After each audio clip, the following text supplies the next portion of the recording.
गुरुकुल परंपरा में हमारे यहाँ कोई जातियां नहीं थी, कोई वर्ग भेद नहीं था, कोई ऊंचा नीचा नहीं था। सबको समान रूप से सभी व्यवस्थाओं के लिए अधिकार दे करके उनकी प्रतिभाओं को निखार करके बाद के गृहस्थ जीवन के माध्यम से उन व्यवस्थाओं का लाभ लेते हैं। कितना अच्छा लग रहा है। एक लैपटॉप आ रहा, बड़ा भाई भी पढ़ेगा, छोटा भाई भी पढ़ेगा, बहन भी पढ़ लेगी।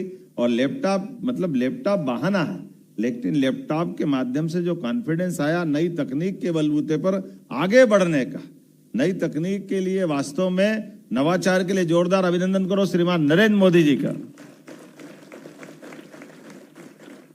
और दुनिया में एक निगाह डालोगे तो आपको ध्यान में आ जाएगा, पूरी दुनिया में हमारे लिए आज का समय, क्योंकि अब ये आधुनिक तकनीक के जमाने में गूगल की दुनिया है, इलेक्ट्रॉनिक की दुनिया है, नवाचार की दुनिया है। हम सब देख लें कहां हमारा अपना देश 142-45 करोड़ का और इजराइल जैसा देश केवल नई तकनीक के बलबूते पर, जिसकी खुद की आबादी 1 करोड़ भी नहीं, वो तमाम प्रकार की कठिनाइयों के बीच क्या क्या कर लेता है। ऐसा लगता है कि मोबाइल भी बम हो सकता है क्या? वाकी टाकी में बम निकलेगा, पेजर में बम निकल जाएगा।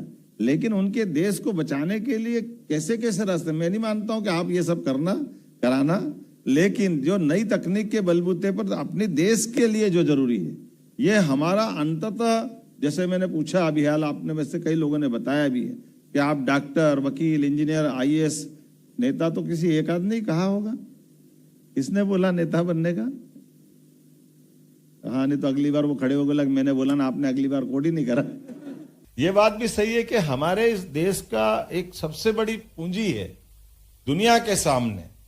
दुनिया की 7-8 अरब से ज्यादा आबादी होगी, लेकिन उन सारे देशों में से दुनिया का सबसे बड़ा देश और सबसे अच्छा लोकतांत्रिक देश अगर कोई है तो भारत है। हमें इस बात का गर्व है। और इस लोकतांत्रिक गणतंत्र की जो हमारी ताकत है, उसकी कीमत भी लगभग हमने पृथ्वीराज सिंह चौहान के बाद लंबे समय तक इस संघर्ष को पाया है। महाराज छत्रपति शिवाजी, महाराणा प्रताप, बहुत लंबी मालिका है। चंद्रशेखर आजाद, भगत सिंह, नेताजी सुभाष चंद्र बोस। नेताजी सुभाष चंद्र बोस का तो आपको भी उदाहरण याद रखना है। मेधावी होना अलग बात है, लेकिन मेधावी से ज्यादा अपने देश का स्वाभिमान, देशभक्त होना उतना ही आवश्यक है। 1923 में ये जो IAS बनने की बाद नौकरी करके अपना घर परिवार समाज चलाना अच्छी बात है, लेकिन नेताजी सुभाष चंद्र वो व्यक्ति है जिन्होंने ICS की परीक्षा भी प्रावीण्य सूची में पास की। और इसलिए पास की कि अंग्रेजों को दिखाना था कि केवल अंग्रेज उस समय तक एक कहावत चलाते थे, भारतीयों में बुद्धि नहीं होती है, भारतीय सपेरों का देश है, पता नहीं क्या क्या कितना गंदा बोलते थे। लेकिन ऐसे माहौल में भारतीयों का कॉन्फिडेंस लाने के लिए, भारतीय मेधा का परिचय सबके बीच कराने के लिए, न केवल वो ICS को प्रावीण्य सूची में पास करते हैं, और उस समय भी वो कितने बड़े विद्यार्थियों के बीच में थे। वर्तमान का पूरा एशिया उसमें आ जाएगा। उसमें बांग्लादेश, अफगानिस्तान, पाकिस्तान, इंडोनेशिया, मलेशिया, ये सारे देश मिला करके, और उसमें प्रावीण्य सूची में आकर के जैसे उनको ICS की डिग्री मिली, और डिग्री मिलने के बाद उसको फाड़ के फेंक दी।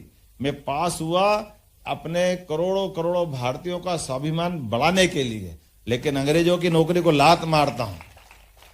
मेरा जीवन का अंतिम उद्देश्य नहीं है मैं अपने जीवन में अंग्रेजों की गुलामी करूं।